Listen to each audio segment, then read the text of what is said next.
Engenheiros de primeira viagem de comércio exterior, importadores, exportadores, tudo bem com vocês?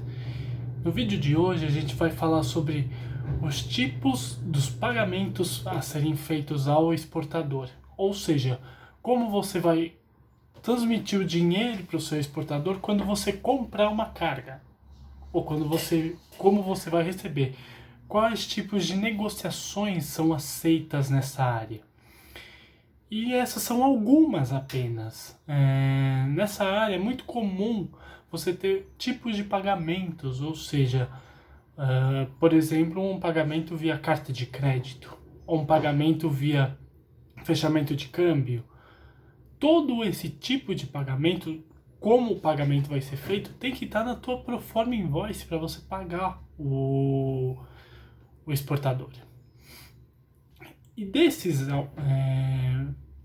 tipos de pagamentos são divididos em vários, ou seja, é muito normal na importação você encontrar tipos de pagamento que ele é dividido, ou seja, 30% em advance, 70% na hora do embarque, ou 30% contra pedido, 70% contra documentos. Existem vários. E o mais importante de tudo, isso tem que estar discriminado na sua proforma, para você mandar ao seu banco e ele conseguir retransmitir isso ao seu fornecedor.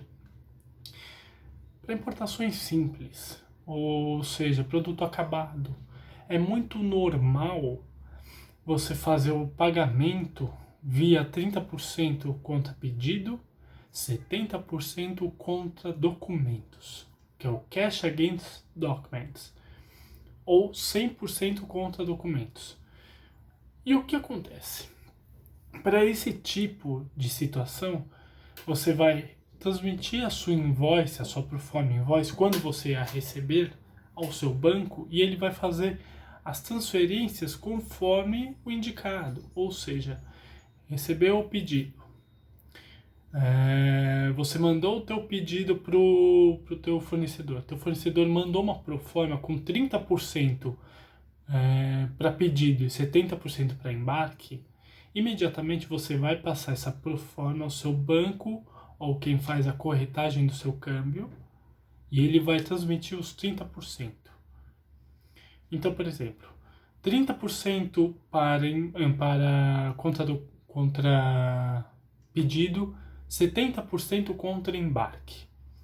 30% você vai transmitir agora para o seu fornecedor e ele vai fabricar o teu produto. Vai demorar o tempo que ele precisar. E 70% para embarque. É muito normal quando você acabou de começar com um fornecedor, ele solicitar ou dessa forma ou 100% em adiantado. Isso tem que estar na sua invoice, na sua proforma, como você for pagar o banco. Ou melhor, como você for transmitir ao banco para ele pagar o fornecedor. Existem outros tipos também. Existe o 100% Cash Against Documents, ou seja, 100% dinheiro contra documentos. Ou quando ele fala contra o BL. BL, o documento de embarque que a gente falou lá atrás, ou contra o AWB, enfim. Mas o que mais chama atenção também, o que tem muito, principalmente na área de commodities, é uma LC ou uma SBLC. O que é uma LC? A letra de câmbio. O importador, ele vai simplesmente fazer uma carta de crédito, solicitar ao banco dele fazer uma carta de crédito, ele informa um monte de situações, um monte de informações ao banco para ele fazer uma carta de crédito. O que acontece? Como eu fui instruído isso lá atrás, quando eu fiz faculdade. Quando faz uma carta de crédito de importador para exportador, muitas vezes o importador vai solicitar ao exportador, quando receber a documentação, quando o exportador estiver com a documentação na mão, o exportador ele vai transmitir essa documentação não para o importador, e sim para o banco. E o banco vai dar o aval e vai retransmitir ao importador essa documentação depois de 2, 3 dias. Confuso? Sim, sem dúvida, mas é uma garantia de banco para banco. Ou seja, uma carta de crédito, o banco financiador, digamos assim, vai transmitir ao banco financiado, ou seja, o banco do importador vai transmitir ao banco do exportador uma carta contendo todo o valor transmitido, que seja de $1 ou a 100 milhões de dólares. Ele vai passar uma carta de crédito, ela vai gerar um SWIFT, e com o SWIFT isso depois vai ser transmitido à conta do exportador. Mas o exportador ele vai transmitir ao banco dele, ao banco financiado, toda a documentação. Então é banco para banco. Esse tipo de modalidade de pagamento é um pouco mais usado no mercado de commodities, ou seja, açúcar, milho, trigo, soja, enfim, todo tipo de commodities, por se tratarem de volumes altos, de montantes de dinheiro, é mais ou menos dessa forma. Voltando a uma importação mais simples, suponhamos que você vai importar cadeiras e você fecha um container com 12 mil cadeiras, por exemplo. É um volume mais baixo de valor. E nisso o teu fornecedor ele solicita 30% contra pedido, 70% para embarque. 30% você vai pagar na hora do pedido. Você recebeu a proforma do fornecedor com todas aquelas informações que eu já passei lá atrás, como o nome, os dados bancários, etc. Você vai passar isso para o teu banco. E o teu banco ele vai transmitir apenas os 30% referente ao pedido. E aí os outros 70% ele pede contra documentos. É quando você tiver a cópia do BL ou a cópia do AWB em mãos, depois que ele te envia por e-mail, e aí você retransmite os 70% que falta. Ele vai receber, vai embarcar a carga, aliás, a carga já está embarcada e tá tudo certo. Quando chegar aqui no Brasil e você for desembaraçar a carga, você vai mandar para o seu despachante esses dois números de contrato de câmbio. Lembre-se, quando é fechado um câmbio, é gerado um contrato. E quando é gerado um contrato, é gerado um SWIFT, que é o comprovante. Tudo isso é sempre conforme as leis da Receita Federal. Ou seja, um contrato de câmbio, ele sempre gera um SWIFT. O SWIFT, ele sempre é uma garantia que ambos vão ou receber ou pagar. Entende? Então, os tipos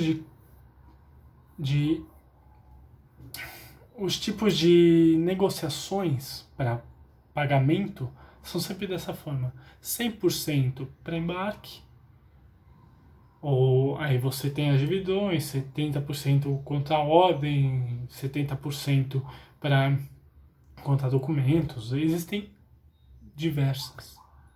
Vai do fornecedor. Isso sempre na proforma e, consequentemente, na invoice. Ou carta de crédito, que é gerada pelo banco. Uma empresa em si não pode, ela pode solicitar uma carta de crédito ao banco dela, mas ela não pode gerar uma carta de crédito. E nem uma corretora de câmbio pode gerar uma carta de crédito, apenas o banco. Existem muitas fraudes por aí contra prova de fundo. O que é uma prova de fundo? Uma prova de fundo é quando uma empresa vai gerar uma carta de crédito e é solicitada uma prova de fundo, ou seja, uma prova que ela tem os valores, os valores disponíveis para ela.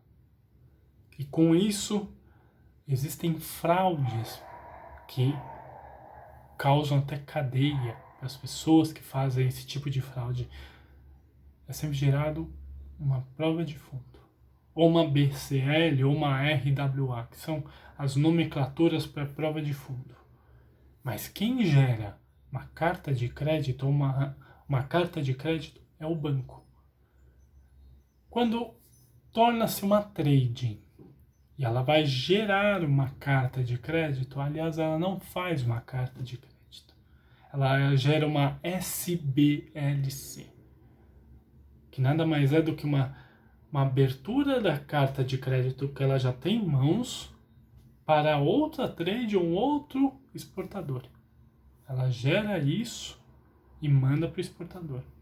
Tudo via banco, ou melhor, tudo via eletrônico. Antigamente você mandava via fax tudo isso. Não tem mais necessidade, tudo via eletrônico. Então não existe essa ideia de não chegou a carta de crédito. Um banco recebe uma carta de crédito e informa o outro que a carta de crédito está disponível para aquela conta.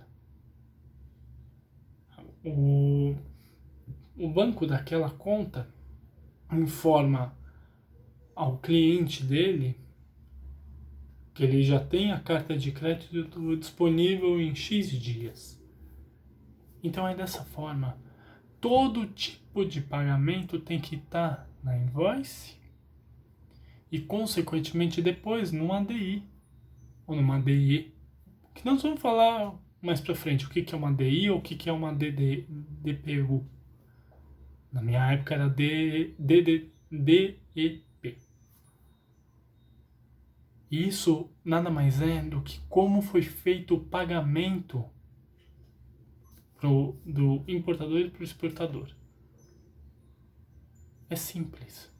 Tudo tem que estar na invoice. E se a invoice estiver faltando isso, vai complicar a operação. Aliás, ela não pode estar faltando isso. Tá bom? Gente, curtam, compartilhem, ativem o sininho. E mais importante de tudo, qualquer dúvida, tem os meus contatos a seguir aqui. Tá bom? Muito obrigado